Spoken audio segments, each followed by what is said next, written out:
Right, I hope you all appreciate it. I've printed stuff off and yeah. So,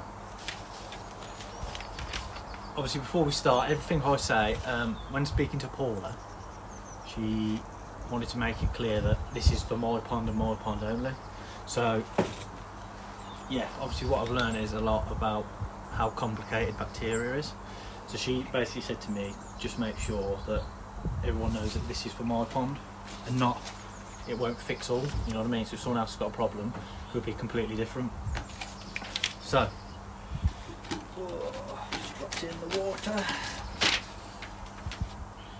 So, from when we last spoke, basically all that's happened really is I've got the swab sent off, and then it's like 5 days you've got to wait, or 3 to 5 days. And basically in that time, what they're doing is they're obviously receiving it, and then they're growing the bacteria on different like little plates. And that's obviously for 2 reasons. The first reason is so they can identify what bacteria strains we've got, and the other one is they need to make more of the bacteria so they can have more testing fields instead of just, you know, if you think my little patch, they've got to make it bigger. So, and then she sends you a report, and it's quite simple really. So at the top you've got 4, basically you've got where your bacteria cultures are identified, and really you want one maybe 2. I've got 4 different types. Which obviously speaking to her, she said I've got a very serious case of bacteria problem basically.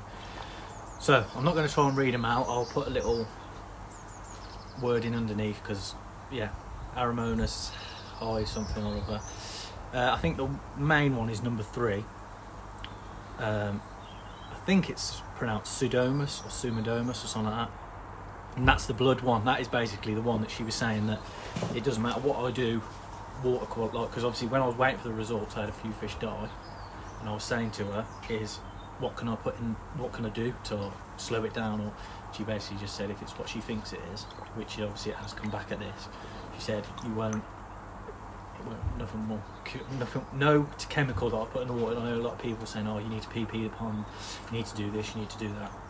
Chemical wise in the pond, basically you're stuffed because it's a blood disease and not a baclockers in the water disease basically. So yeah, out of these 4, and then underneath you've got like this, what they call the sensitivity profile. And basically what it is it's probably what 1, 2, 3, 4, 5, 6, 7, 8, 9 different antibiotics that she, you know, classes as what she likes to use, and that's what they test. That's basically what they test on. So what they do is they so they grow the bacteria in different little like pallets, and then she said what they do is they get a little, so they'll choose to say like, I don't know what's say amikacin, which is an antibiotic. She said what they do is they put it on like a little tiny cardboard disc, soak the antibiotic in it, and then when they've got their little tray they literally drop it in, and then they'll what they call the kill zone, and they'll see how far it kills or how big it spreads, and that gives them obviously a determination of how sensitive that bacteria is to that one. So if you look, I might try and print it out, I might try and post it on, I don't know if I can or not, but yeah, basically you'll have like a certain certain drug, and then next to it will be an S, L or an R, and literally it is best sensitivity, good sensitivity, low sensitivity, resistant and unsatisfactory results. And it's literally as simple as they just go around and try which one, and they come back to it, look, see what damage it's done, and then she can get back to me on what to do next really. Oh, I feel like a news reporter. So so basically while I'm waiting for the results, she's very good at, you can ring her whenever you want really, and she'll update you with what's going on or whatever. So she said to me is, what you need to do in the meantime while I'm waiting for this result was, I need to determine how it's come about, where it's came from, where it started. And that is purely because if you say got a lump of waste in one of your pipes, she could tell me to do all of this stuff, and then come like a month down the line, if that waste is still in there, you'll think, oh yeah, they've healed, and it will just be a reoccurring cycle. So running through with her is, yeah, basically trying to work out where it came from. And so I now know this, well, I'm pretty much certain that this came from the Krashigoy challenge. That, I don't really need a microbiologist to tell me that, but it's nice to have a professional to sort of like back up your thoughts. So what she was saying is, you have like two ways of it coming about. You can either have it externally added or internally. And she said a good way of trying to work out what it is, she said, is if you've got some waste, say in your pond over there, and it doesn't just come straight away in a big bulk. So she said it's low lined. She said, so by the time that mess has got so big and like violent that you can see in your pond, she said, you'll have like 3 or 4 fish straight away like come up at the same time, bang, you've got a problem. Whereas she said if it's externally, she said you'll find it will pick one weak fish and it will just hop along, and basically that's how it like escalates up into like how serious this problem is for me. So that's what I found with mine. I literally had one fish, then another fish, and then it literally was just bouncing along, and then it got to a point where I obviously raised the temperature, and then she said that's where you've basically just turned it up, and it's just hit straight through. So I think it'd be unfair for me to just say, oh yeah, this has come from the Krashigoy, and not give an explanation. But like, so the other stuff is, so like I've got emails from people, and this is to the people who've emailed me. Like, I'm not the person, I know I've got the same problem, but I'm not the person you should be coming to ask for help. I know very like from the little bit I know now about bacteria and stuff, I can't help you basically.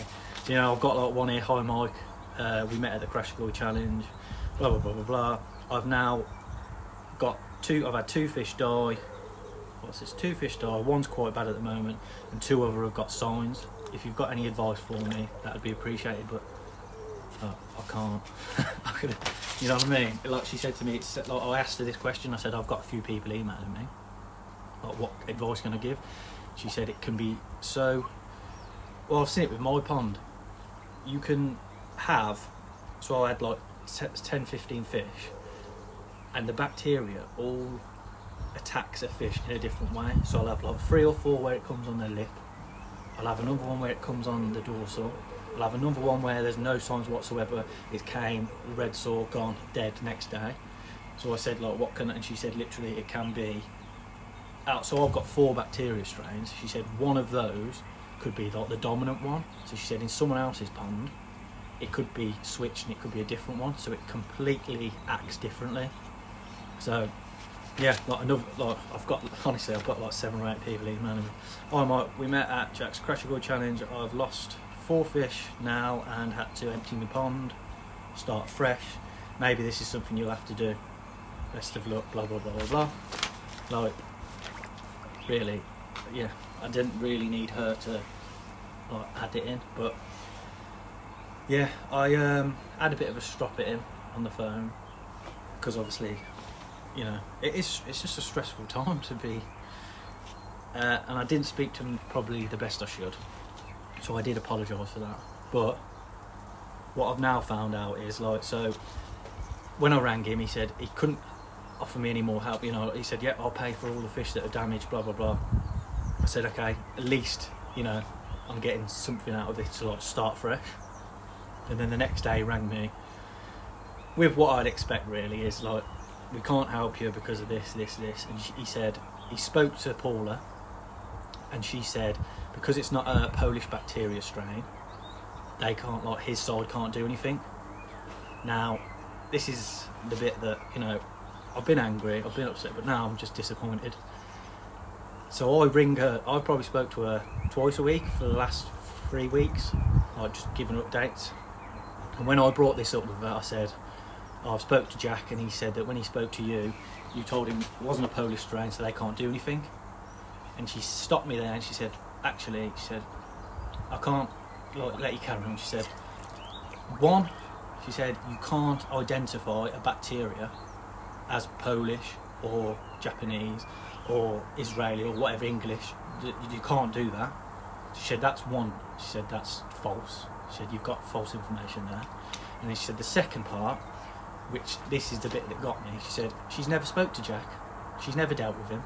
Like, she's never spoke to the girl. And yeah, I think that, to me, like I said, I've been angry, I've been upset now, I'm just disappointed in the situation. I think if the situation was dealt with differently, I think I would be looking at a completely different situation now. I think I'd have half my fish still. You know, there's even someone who is in my koi club, and he's had the same problem. He had a crash of koi, same problem. He's got his fixed before Christmas, but apparently all this is just a big coincidence. Which, yeah, I'll leave that there because I could go on. But so she sends me this report. So I've done the section 1, 2. Section 3 now is basically she suggests what treatment, so what antibiotic, and then she'll say at what dosage rate, what per milligrams per weight of koi, what temperature you need to be at, how to inject it. Basically a fool's guide to what you need to do. So this is all well and good. Now I am very grateful for the person that I got the bacteria, antibiotics from.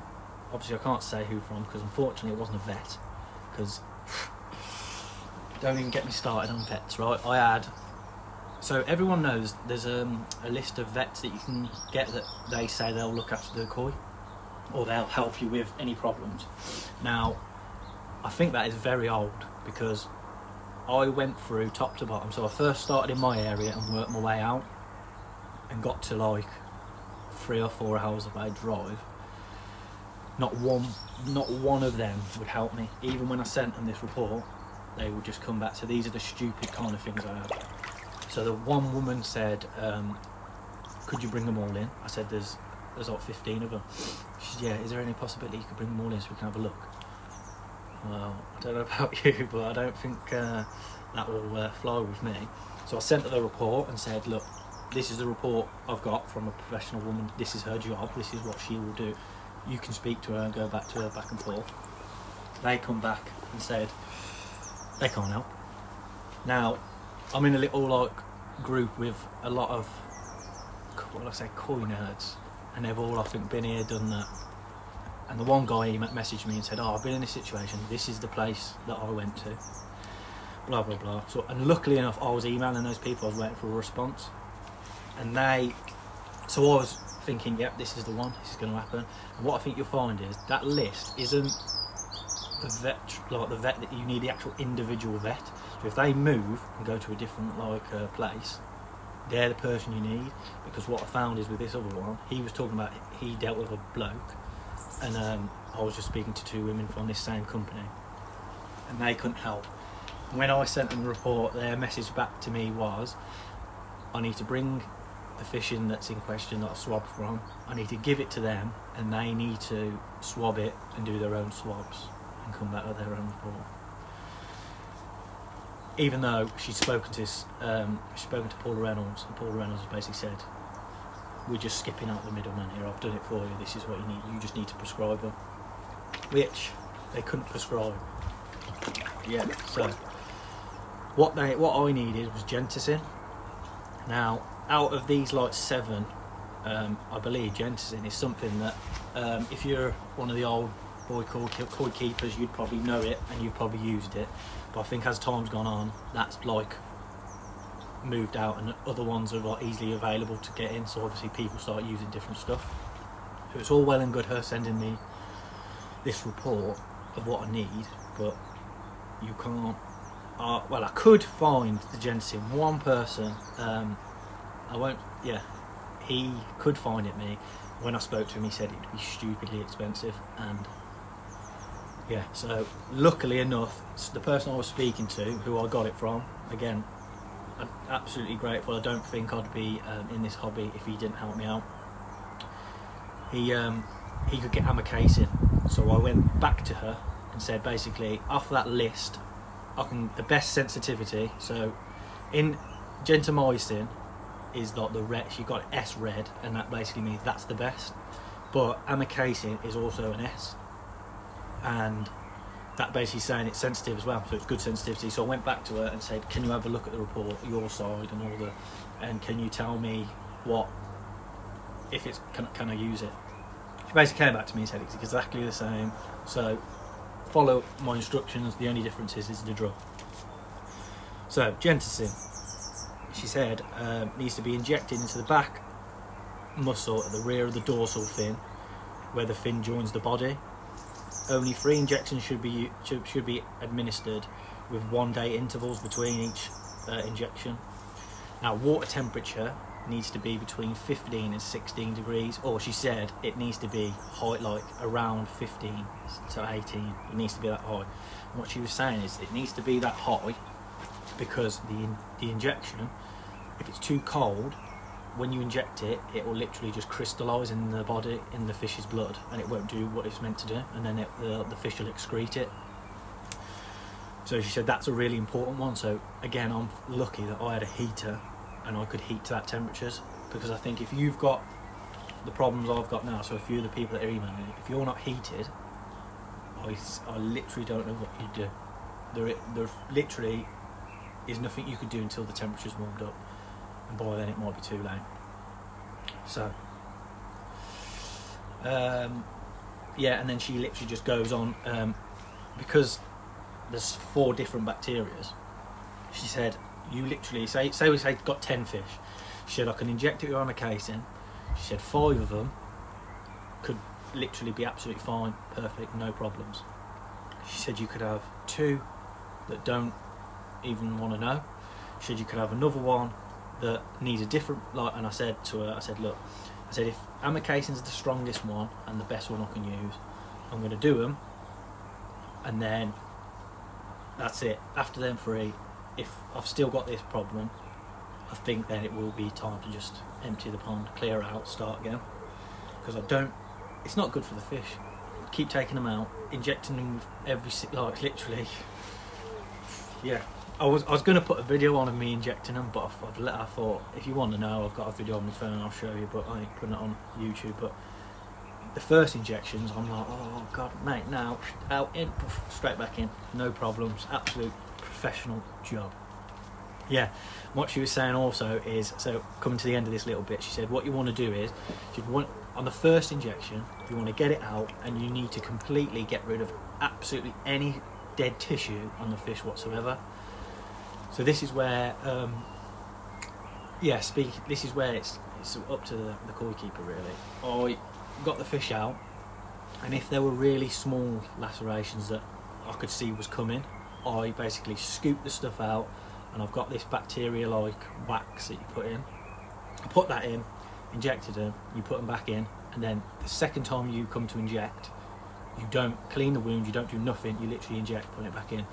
She said that what happens then is you've got rid of all the dead tissue so it can start fresh, and then the injections, then you can notice if it's getting better, because again, if you take the fish out on the second injection, say, and it was healing, and you then scrape away that tissue and start again, you will look and won't think it's healing, but what you've done is you've took away the healthy tissue to let it start again.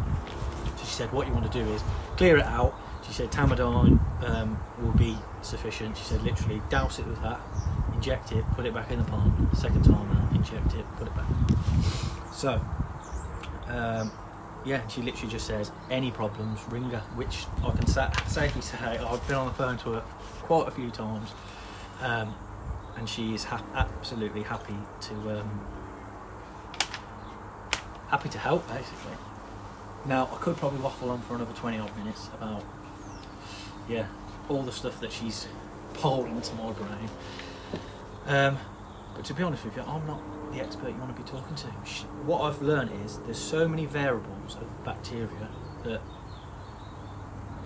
it's absolutely mind-blowing. Like, one of the facts that I thought was crazy is and I've seen it in my pond, to be fair, so it's absolutely like, I 100% agree with what she's saying. She said 10 fish, she said you drop an infected one in, she said out of those 10 fish that you've got, she said this bacteria could go through it like a steam train, kill out 4, and you could have another like 2 that have no marks on them whatsoever. They won't ever get marks because they don't get affected by those bacteria. It's like only until it gets to an extreme height that it'll probably come out. And I found it with mine. I've got the Sankey in here, not literally, they've all got marks apart from one. And I said to her, how is that? She said, that is literally how it goes. She said, because that's one of the questions was, I said, if someone's got this Karashi, I said, how are they not getting a problem? She literally said, if you'd have picked another fish, she said, you might not be in the situation you're in now. It's literally as simple as that. She said, what you can find is that fish will not be affected from it. So I could have took that Sankey out, put it like in someone else's pond down the road, and they'll never have a problem. But then also I've got another one that's recently come out with something that I could have done that a week ago, picked it out, thought there wasn't a problem, dropped it in someone else's pond, then it kicks off in their pond because they're the fish. It's like a rolling thing where that fish will be fine, it'll pass it on to some others, that'll wipe out their pond, and that's how it goes basically. Which, yeah, scary stuff really, because like I say, if it weren't for the person who was helping me out get these antibiotics, and here's like explanation of how he goes about it, because it's all well and good her sending me saying this is what you need to do. If you can't get hold of it, it's absolutely pointless. Me and my girlfriend probably spent a week and a half, 2 weeks, constantly on my breaks at work ringing vets trying to get it in there. Yeah, it's just some of the... Considering these people are very smart to do their job, yeah, I just needed someone to be saying, yes, I can give them you, or no, I don't know what you're talking about. Instead they were saying, can you go and buy it from certain dealers, like off the shelf? And I'm like, obviously I wasn't speaking to a vet then, I was speaking to like the woman on the phone, like the receptionist. Yeah. So I've done the 3 injections. 2 of the fish didn't heal. So honestly, incredibly, I'll probably, after this one, when I'm, because what I've decided to do now is I am going to do the grow on, or the quarantine vat. I'm going to build that. I'm not going to let this one little thing like mess up my hobby. But yeah, I forgot what I was saying now. Yeah, I think I can't remember now. Carl just looked at the fish. The chag had little like red patches started to come under here and on its stomach. I've injected 3 times, like they said. That fish now, you cannot, there's literally white little patch where it used to be. And I could not believe, I can't believe how they literally look like they're going to die tomorrow. You inject them 3 times a week later, and some of them absolutely fine. I'm going to drop a little clip in now of basically where I got to, and I thought it was game over for me, because what she said to me is, I'm on a kill or cure plan.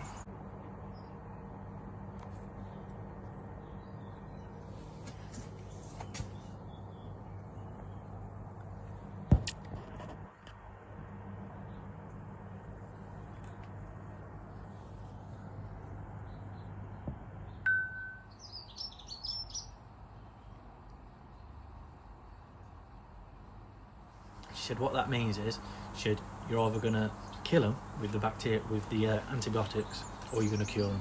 She said, because it's such a like bad bacteria I've got, she said, you need to be right on the line of, if you give them it too much, they'll end up dying because you'll have ruined their livers and kidneys, or you won't give them enough, they'll look like they've healed, and then 2 weeks down the line or whatever, because I've got warmer temperature again, she said it'll just come back. She said you need to be right up there with, you inject them and they die, or you cure them, because she said it's that. She said I've got a very serious case of it, and that's what I've done. So when I got there was 2 out. I got the £50 Easter show out, injected it on the 2nd injection. I got it out, and I couldn't believe it, all white, like skinned over. Sorry. And I thought, I'm onto a winner here. Third time out, got it out, looked even better, and about 3 or 4 days after that injection, it started getting red again. And this is just my way of doing it. I just got it out and had to put it to sleep, because I thought, I can't let one fish ruin the rest. So if all the rest are healing fine and that fish, obviously like she said, that one antibiotic might not work for that one fish, well, I wasn't prepared to keep it in my pond and try different bacteria, I keep saying bacteria, keep trying different injections, because by the time I've sourced it, like, it could be passing it on to another one. So I just thought, get it in, get it out, and just start afresh basically. So yeah, as you can see from that little clip there, all the big koi all sat on the bottom, but like very weird where, like the asagi, I literally thought one day it was dead. It was on its side. My missus rang me and said, look, it's on its side. I said, just get it in the net, put it in the blue bowl, I'll come back and I'll bag it and put it in the bin. Went to net it, swam away. Now I've had that for 2 weeks now, and I had the chag, the shiro, the asagi, and the showa, all the bigger fish, like over like 50 cm, where I've had to give them quite a lot of injection, all just taking it in turns, sitting on the bottom. So I thought to myself, yeah, they're gonna die, and that's where I sort of give up. And I just thought, I'm not going to do anything, I'm just going to leave them. Couldn't feed them because they weren't coming up. 2 of them came up for food, but they were the little ones. But I just thought, I'm just going to completely leave them, see what happens. And I don't know if it's luck or just the expertise from the people I've spoke to. Like the one guy, I want to say his name, but obviously he doesn't want me to, but I really do appreciate what he's done for me. And they're feeding again. They're up. They're swimming around. I'll spin you around.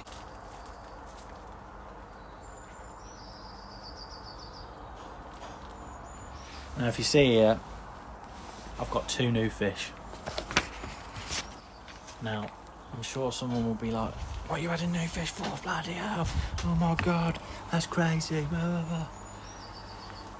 They're called, one's called Sue and one's called Side, and they're suicide fish. And now I completely understand what the crack is with them. They are literally in there to tell me whether this bacteria is gone. Now, it's been quite a while since I last videoed. It's been like, what, 3 weeks, probably a month. Yeah, and I've left them, and they are literally in there now, because the person I'm dealing with, he said, if you put these in, he says he knows 100% he's quarantined them correctly. He's had them for over like 8 months, so he knows that these have not got, 1, he knows they've not got a problem, and 2, they've never seen this bacteria problem before. So they're like virgin fish that you put in your pond, and if anything's going to go wrong now, it's going to be these 2. So I'm still not out of the woods. Yeah, I'm just crossing my fingers and hoping for the best.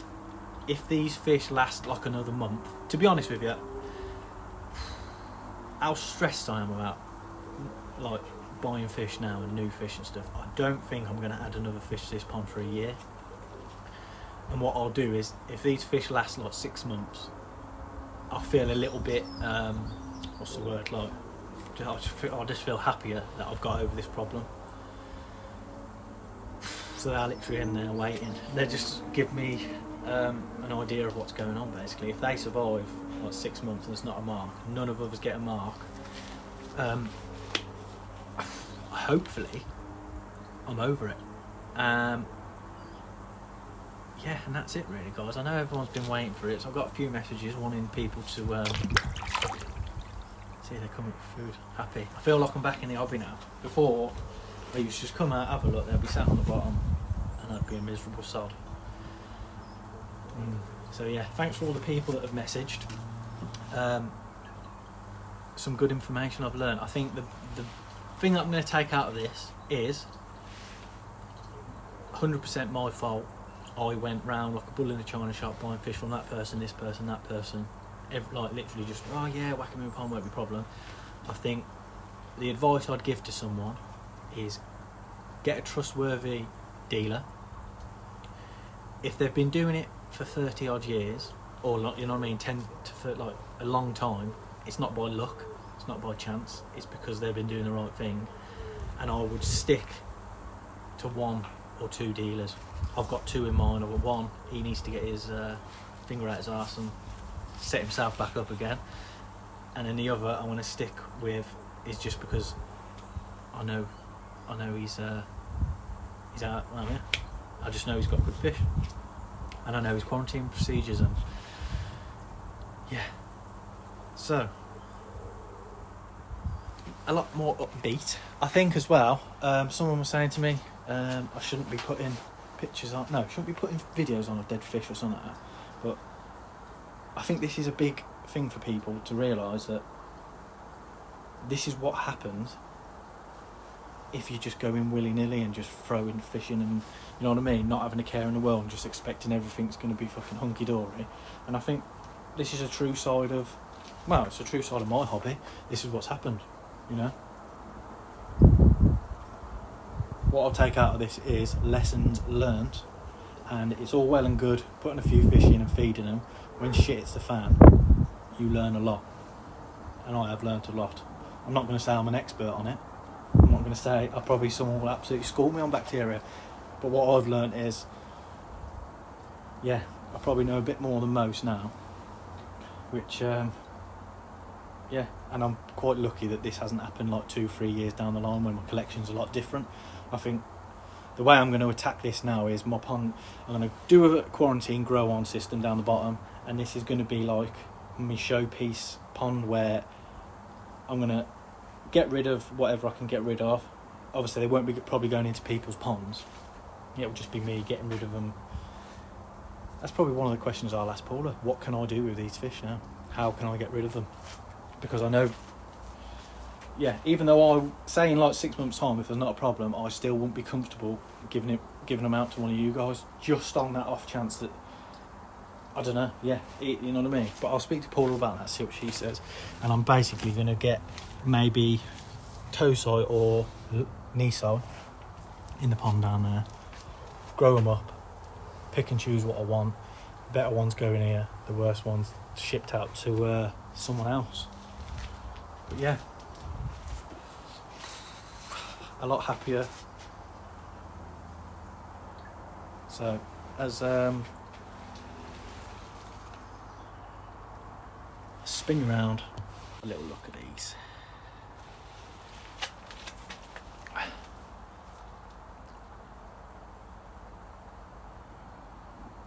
Now, if you'd have asked me a few months ago this would happen, I'd have told you no chance.